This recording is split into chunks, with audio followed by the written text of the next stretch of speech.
Good morning, children. Today we are going to start question number 14 of exercise 11A. Hari and Ganesh can plow a field in 12 days and 15 days respectively. They both work together for 5 days and then Ganesh leaves and the rest of the work is completed by Hari.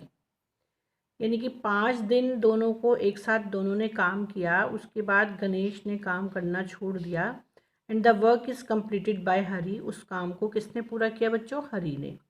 How many more days will he take to complete the work. अब जो बचा हुआ काम है वो हरी को करने में कितने दिन लगेंगे? तो फिर first we write here Hari can plough a field is equal to in 12 days. ठीक है. Ganesh can plough the field is equal to in 15 days. अब आप इनका 1 डे का जो वर्क है वो फाइंड करेंगे. पहले Hari can plough a field in 1 day is equal to 1/12 of field and Ganesh can plough a field in 1 day is equal to 1/15 of field. The field can plough both. अब दोनों अगर मिलकर उसको करते हैं तो इन 1 डे तो कितना कर सकते हैं? 1/12 plus 1/15. At them we take LCM 60. 12 5 ज़ा 60, 5 1 ज़ा 5, 5 15 4 ज़ा 60, 4 1 ज़ा 4. 9/60. 3 3 ज़ा 9, 3 2 ज़ा 60. तो how many part? 3/20 of total field. ठीक है बच्चों. अब the work done bye Hari and Ganesh is in 5 days. देखो अब आप उन्हें दोनों ने एक साथ क्या किया कि they both work together for 5 days. तो आप इनका दोनों का 5 डेज का वर्क निकालेंगे.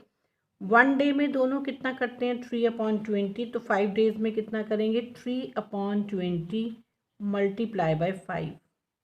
5 4 ज़ा 20. It means 3/4 of field. They can plow together in 5 days. Okay. Now remaining work. अब आपको ये बताना है ये क्यों निकालना पड़ा रिमेनिंग वर्क. क्योंकि दोनों ने उसके बाद 5 डेज काम करके फिर बाकी काम जो है उसको हरी ने पूरा किया. तो पहले आप चेक करेंगे कि कितना काम बचा. तो remaining work is equal to 1 - 3/4.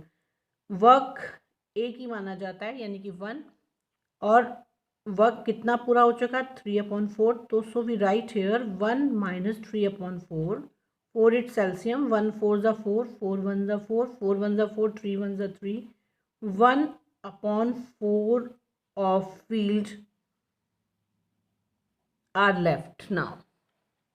Bye now remaining work according the question remaining work finished by Hari. जो बचा हुआ काम है वो किसने पूरा किया? हरी ने. अब आप इसको रिवर्स लिखेंगे. द टाइम टेकन बाय 1/12 और work by Hari is equal to 1 day. यानी कि जो 1/12 वर्क है वो हरी पूरा करता है कितने दिन में? 1 डे में. जैसा कि यहाँ आपने फाइंड किया Hari can plough a field in 1 day is equal to 1/12 of field. तो फिर इसको ऐसे लिखेंगे रिवर्स करके. The time taken by Hari 1 यहाँ पर ऐसे ही कर लीजिए. The time taken by 1/12 of work by Hari is equal to 1 day. Now time taken by 1/4 of work is equal to 1/4 divided by 1/12. Now 1/4 multiply by 12/1. 4 3 ज़ा 12, 3 1 ज़ा 3. तो हाउ मैनी डेज? 3 डेज. आप क्या लिखेंगे इसमें? How many more days will he take to complete the work. तो आप क्या लिखेंगे? 3 days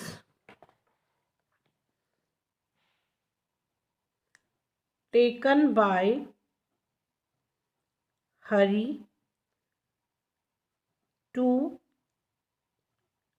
complete the work. Clear?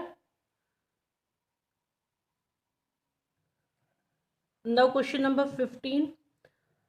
Two men can do a piece of work in 6 hours and 4 hours respectively. यानी कि वो दोनों अलग अलग करते हैं, तो उस काम को कितने घंटे में पूरा करते हैं? 6 आवर में और 4 आवर्स में. After the first person has worked for 2 hours, he is joined by the other. जब उस एक फर्स्ट वाले पर्सन ने, जो कि 6 आवर्स में पूरा करता है, उसने 2 आवर्स काम को किया, उसके बाद he is jointed by the other, उसके बाद दूसरे पर्सन ने उसको ज्वाइन किया.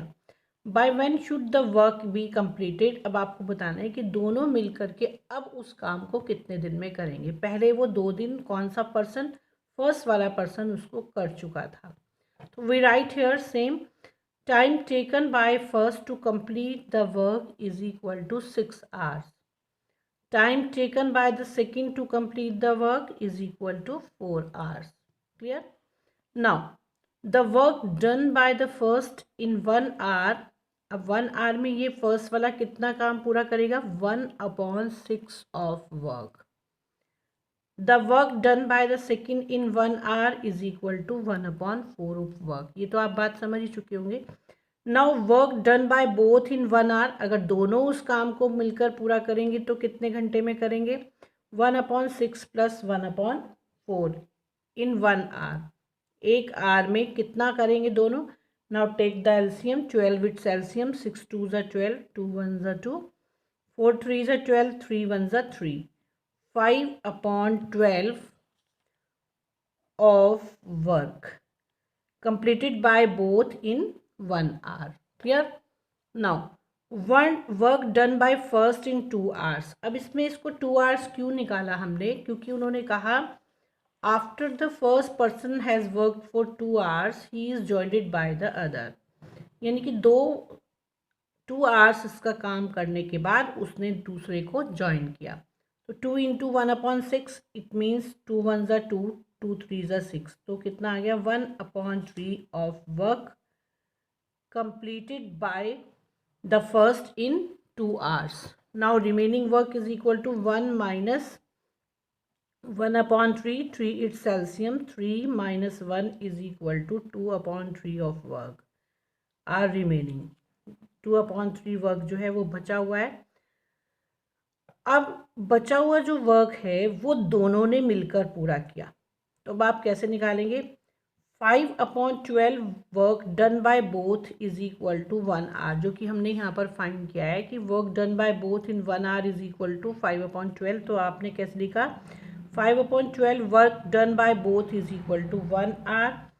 2/3 work done by both is equal to 2/3 divided by 2/3. Sorry बच्चों, 5/12 work done by both is equal to 1 hour. 2/3 work done by both is equal to 2/3 divided by 5/12. Now 2/3 multiply sign, reciprocal the last fraction, 12/5. 3 4 ज़ा 12, 4 2 ज़ा 8/5 hours. यानी कि दोनों बाद में बचा हुआ काम 8/5 आवर्स में कंप्लीट करेंगे. 8 डिवाइडेड बाय 5, 5 1 ज़ा 5, 3 रिमेनिंग. तो कितना आ गया? 1 होल 3/5. 1 whole 3/5 hours. 3/5 आवर्स को आप किस में कन्वर्ट करेंगे? मिनट्स में. 3/5 मल्टीप्लाई बाय 60 मिनट्स. 60 से मल्टीप्लाई करते हैं तो ये मिनट में कन्वर्ट हो जाता है, आपको मालूम है. 5 12 ज़ा, तो 12 3 ज़ा कितना हो गया? 36 मिनट्स. तो 1 आवर तो कंप्लीट है यहाँ पर, और 3/5 आवर को आपने 36 मिनट में पूरा कर लिया. अब आप क्या लिखेंगे? 1 आवर इन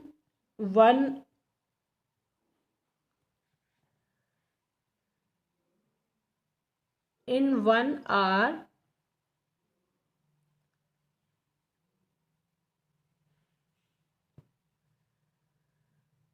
36 minutes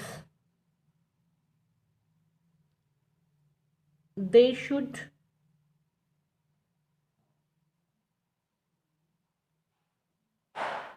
complete